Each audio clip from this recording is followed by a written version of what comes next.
নমস্কাৰ ছাৰ। নমস্কাৰ। ছাৰ কি নাম আপোনাৰ? খগেন ডেকা। ছাৰ আপুনি ক'ৰ পৰা আহিছে?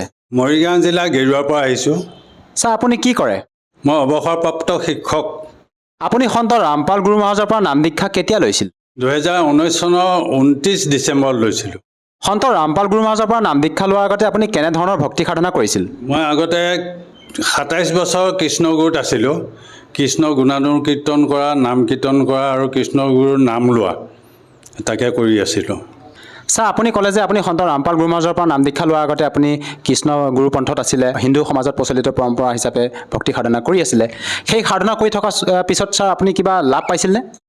আমি আগত যি কৃষ্ণগুৰু পন্থত যি সাধনা কৰি আছিলোঁ তাৰ পৰা আমি কোনো লাভ হোৱা নাই।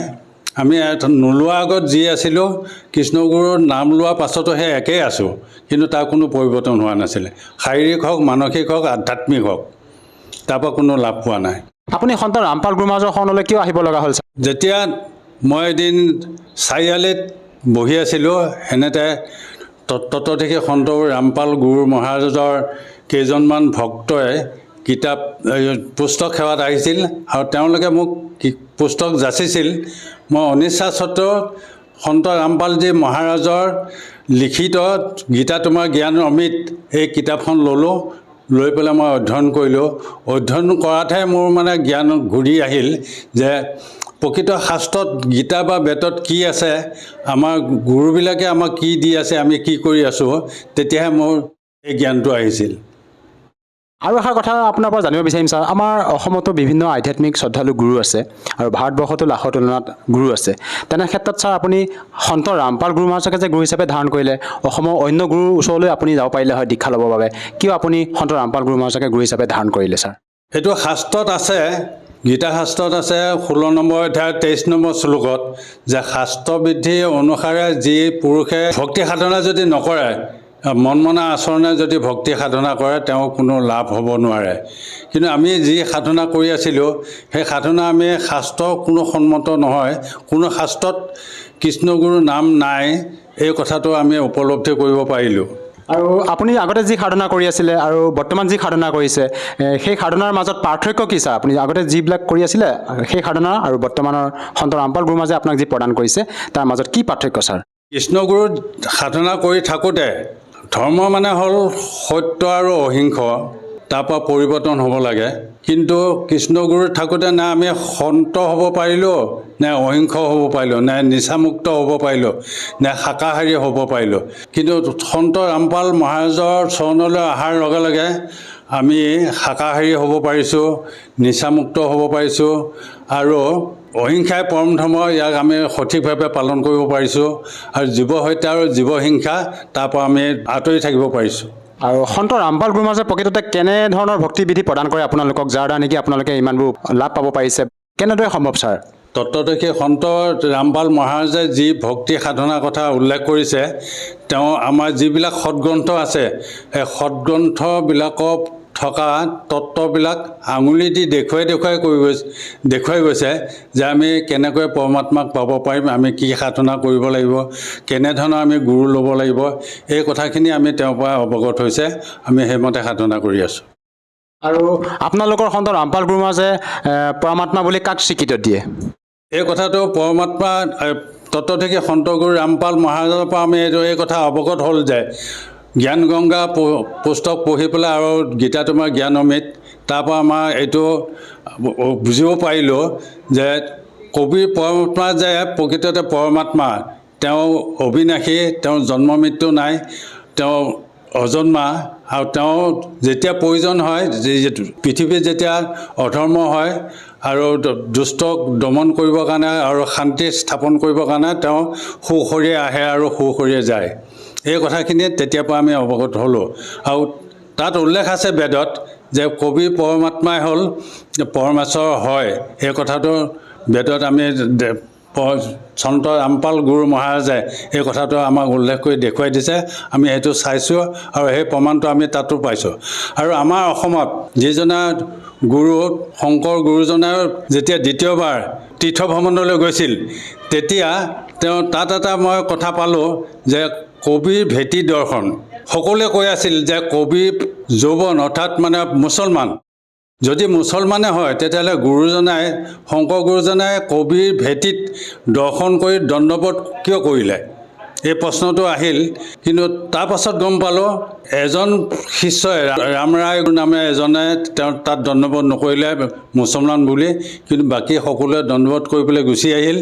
তাৰ পাছত বাটত আহি ৰামৰায় তেওঁ চকুৰে নেদেখা হ'ল, গুৰুজনাক ক'লে, শংকৰ গুৰুজনাই ক'লে যে তুমি তাত গৈ পেলাই ক্ষমা খোজা আৰু তাত দণ্ডবোধ কৰি আহা। দণ্ডবোধ কৰি অহাৰ পাছতে তেওঁ চকুৰে দেখিলে, দেখাৰ পাছত শিষ্যসকলে শংকৰ গুৰুজনাক সুধিলে যে আমি শুনিছোঁ যে কবিৰ পৰমাত্মা, কবি তেওঁ যৌৱন অৰ্থাৎ মুছলমান, তেতিয়া কি কাৰণত আমি তাত দণ্ডবোধ কৰিবলগীয়া হ'ল? তেতিয়া কথা গুৰুচৰ্য্য 153 পৃষ্ঠাত ধুনীয়াকৈ গুৰুজনাই লিখি থৈ কৈ গৈছে যে কবি পৰমাত্মা ঈশ্বৰ অৱতাৰ বিৰাট ব্ৰহ্ম অংশে আহিছে। এতিয়া আমিও ক'ব নালাগে, শংকৰ গুৰুজনে তাত উল্লেখ কৰি থৈছে যে কবি পৰমাত্মা হয়। ছাৰ, আপুনি জনালে যে কবিৰ পৰমাত্মা হয় আৰু শ্ৰদ্ধালু শংকৰদেৱে এই কথা লিখি থৈ গৈছে বুলি আপুনি ডাঠি কৈছে। কিন্তু আমাৰ হিন্দু সমাজত প্ৰচলিত পৰম্পৰা হিচাপে আমাৰ হিন্দু সমাজে ব্ৰহ্মা বিষ্ণু মহেশকে অজৰ অমৰ বুলি ভক্তি সাধনা কৰি আহিছে। এই কথাষাৰ কেনেকৈ নুই কৰিব যে ব্ৰহ্মা বিষ্ণু মহেশ অজৰ অমৰ নহয় বুলি? ইয়াৰ কিবা প্ৰমাণ আছে নেকি ছাৰ আপোনাৰ হাতত? আমি তত্ত্বদেশী সন্ত গুৰুজনাৰ পৰা আমি গম পালোঁ, তেওঁৰ লিখিত পুস্তক জ্ঞান গংগা আৰু গীতা তোমাৰ জ্ঞান অমৃত, তাত স্পষ্টকৈ তাত ধুনীয়াকৈ উলিয়াই থৈ দিছে। শ্ৰী দেৱী ভাগৱত পুৰাণত ধুনীয়াকৈ আছে ব্ৰহ্মা বিষ্ণু মহেশৰ বিষয়ে। তেওঁলোক যে অজৰ অমৰ নহয়, তেওঁলোকৰ জন্ম মৃত্যু আছে। তেওঁলোকে নিজেই তাত তেওঁলোকৰ মাক ব্ৰহ্মা বিষ্ণু মহেশৰ মাক দুৰ্গাক সুধিছে যে আমি আপোনাৰ পৰা অৱগত হৈছোঁ, জন্ম লৈছোঁ, আমাৰ জন্ম মৃত্যু আছে, কিন্তু তোমাৰহে জন্ম মৃত্যু নাই। এই কথাখিনি আমি তাৰপৰা গুৰুজনাই লিখিত পুস্তকত আমি পাইছোঁ, আৰু আপোনালোকে সেইটো চাই ল'ব পাৰে। ছাৰ, যিহেতু আপুনি জনালে প্ৰমাণৰ সৈতে কৈছে যে কবিৰ পৰমাত্মা হয়, ব্ৰহ্মা বিষ্ণু মহেশৰ জন্ম মৃত্যু হয়, এই কথাষাৰ আপুনি ব্যক্ত কৰিলে। ছাৰ, আপুনি যি সাধনা কৰি আছে বৰ্তমান, সেই সাধনাৰ দ্বাৰা আপুনি বহু উপকৃত হৈছে। আপোনাৰ জীৱনত এনেকুৱা আৰু অন্য কিবা লাভ পাইছে নেকি ছাৰ আপুনি? তত্ত্বদেশী সন্ত ৰামপাল গুৰু মহাৰাজত শৰণ লোৱাৰ পাছত আমাৰ অনুভৱ হৈছে যে আমি এটা কথা জানো যে মানৱ জাতিৰ দুবাৰ জন্ম হয়, এবাৰ মাতৃগৰ্ভৰ পৰা, এটা আধ্যাত্মিক গুৰুৰ পৰা। আধ্যাত্মিক গুৰুৰ পৰা দীক্ষা লোৱাৰ পাছতে মানুহৰ মানে জন্ম পায়। সেইদিনাখনৰ পৰা তেওঁৰ জন্ম আৰম্ভ হয়, আৰু সেইদিনাখনৰ পৰা তেওঁ ঈশ্বৰ ভক্তি যেতিয়া কৰিব তেতিয়াৰ পৰাই তেওঁ মানৱ জন্ম বুলি ক'ব পাৰি। যিহেতু আপুনি জনালে যে এজন মনুষ্য যেতিয়া সদ্গুৰু ধাৰণ কৰে তেতিয়া তেওঁ প্ৰকৃত মানৱ জীৱন পায় বুলি আপুনি কৈছে। কিন্তু আমাৰ বৰ্তমান এই আধুনিকতাৰ এই যুগতে গুৰু ধাৰণ নকৰাকৈ বহুতে ভক্তি সাধনা কৰি আছে। আচলতে গুৰু ধাৰণ কৰাৰ কি প্ৰয়োজন কি আচলতে ছাৰ? গুৰু ধাৰণ নকৰাকৈ ভক্তি সাধনা কৰিব পাৰি? নাই, এইটোতো আমি শাস্ত্ৰত পাইছোঁ যে ৰাম অৱতাৰ, ত্ৰেতা যুগৰ ৰাম অৱতাৰ তেওঁ ভগৱান বুলি কৈছে। দ্বাপৰত কৃষ্ণ অৱতাৰ তেওঁ ভগৱান বুলি কৈছে। এই দুই ভগৱানে মানৱ দেহ লৈ পেলাই অৱতাৰ যিহেতুকে লৈছে, তেওঁলোকেতো আধ্যাত্মিক গুৰু লৈছে। সেইফালৰ পৰা আমি ক'ব পাৰোঁ যে আমি মানৱ শৰীৰ যেতিয়া জন্ম ল'ম তেতিয়া আমাক গুৰুৰ প্ৰয়োজন হ'বই। এটা আধাৰ নহ'লে কেতিয়াও আমি সফলতা লাভ কৰিব নোৱাৰিম। ছাৰ, আপুনি সন্ত ৰামপাল গুৰু মহাৰাজৰ পৰা নাম দীক্ষা লোৱাৰ পিছত আৰু অন্য কিবা লাভ পাইছেনে? সন্ত ৰামপাল মহাৰাজৰ দীক্ষা লোৱাৰ পাছত আধ্যাত্মিকভাৱে আৰু শাৰীৰিকভাৱে মোৰ যথেষ্ট লাভ পাইছোঁ। যেনেকৈ মোৰ 2008 চনত মোৰ হাৰ্ট এটেক হৈছিলে, তেতিয়াৰ পৰাই সন্ত ৰামপাল মহাৰাজৰ শৰণ নোলোৱাৰ আগত প্ৰতি মাহে 3-4 হাজাৰকৈ মই ঔষধ খাইছিলোঁ। কিন্তু তেওঁ শৰণ লোৱাৰ পাছত আজিলৈকে মই সেই ঔষধ গ্ৰহণ কৰা নাই। আৰু আগত যিটো ভয় আছিলে, মই আগতে ঘৰৰ পৰা ওলাব নোৱাৰিছিলোঁ যে মই ক'ৰবাত কি যদি মৰি যাম নেকি বা খুব দুৰ্বল হৈ যাওঁ।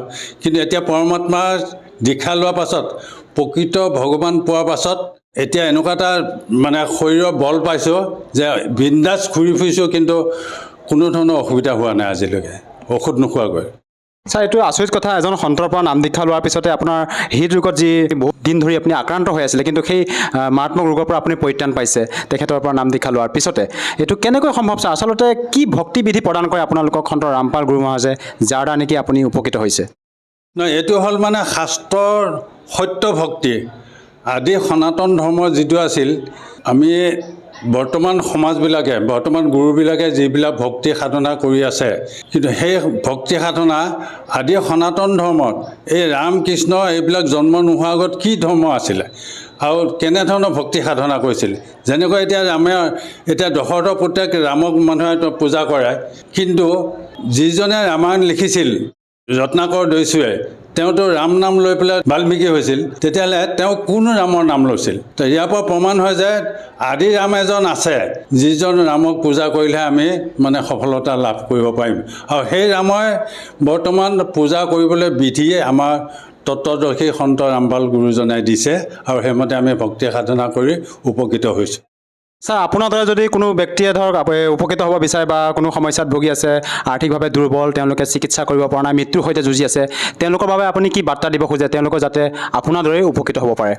নাই এই কথাটো মই অনুৰোধ কৰি সকলোকে এইটোৱে ক'ব বিচাৰোঁ যে আপোনালোকে পৰমাত্মা কোন শাস্ত্ৰইনো কি কৈছে এই কথাখিনি প্ৰথমে জ্ঞান গংগা আৰু গীতা তোমাৰ জ্ঞান অমৃত জীৱনৰ সুগম পথ এই কিতাপবিলাক পঢ়ি পেলাই আপোনালোকে প্ৰথম অৱগত হওক আৰু জ্ঞানটো লৈ পেলাই আপোনালোকে প্ৰকৃত ভগৱান কোনে চিনাই দিব পাৰে সেইজন তত্ত্বদৰ্শী সন্ত গুৰু ৰামপাল মহাৰাজ তেওঁৰ বাহিৰে এই পৃথিৱীৰ আৰু কোনো দ্বিতীয় গুৰু নাই তেওঁ শৰণাপন্ন হৈ আপোনালোকে পৰমাত্মাক চিনি লওক আৰু পৰমাত্মা সাধনাটো আপোনালোকে কৰক ভগৱানে নোৱাৰা কাম একো নাই গতিকে আপোনালোকে যেতিয়া প্ৰকৃত ভগৱানৰ নাম ল'ব আৰু সেই নীতি নিয়ম পালন কৰিব তেতিয়াহ'লে আপোনালোকে এই যিটো এতিয়া সাংসাৰিক আমি অসুবিধা পাই আছোঁ মানে নানা ৰোগ ব্যাধি দুখ কষ্ট পাই আছোঁ এইবিলাকৰ পৰা মুক্তি পাবলগীয়া হ'লে বা বেমাৰ আজাৰৰ পৰা মুক্তি পাবলগীয়া হ'লে আপোনালোকে অতি সোনকালে তত্ত্বদৰ্শী সন্ত গুৰু ৰামপাল মহাৰাজৰ